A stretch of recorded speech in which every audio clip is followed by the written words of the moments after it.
Hello, class. This is Professor Williams, and I want to tell you about your chapter for this week. This chapter deals with the old argument of nature versus nurture. You're going to be reading about feral children. Now, that means children who were born in the wild. You probably remember in high school about two twins who were raised by wolves.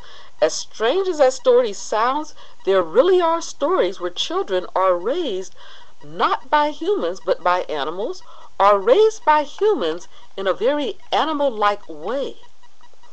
This is also, as you can imagine, not a good thing, particularly for the child, but it does offer some interesting research studies when it comes to sociologists trying to determine if there are some traits that we learn from the people around us and other traits that we are simply born with.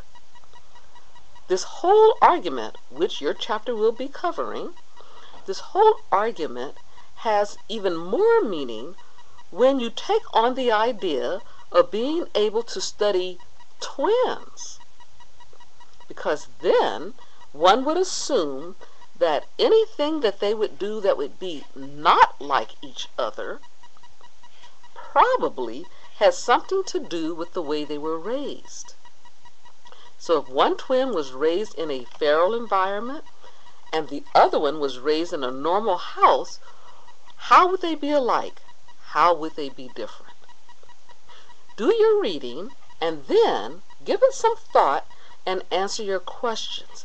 If you want to hear a little bit more about this, you can go to YouTube, as you are now on YouTube, and you can type in feral children in quotation marks, and there are several videos that you can watch that might give you even more information about this. I think you're going to find it quite fascinating, and it's also going to find you questioning some things. You're going to find out some things that we always assumed was inherited.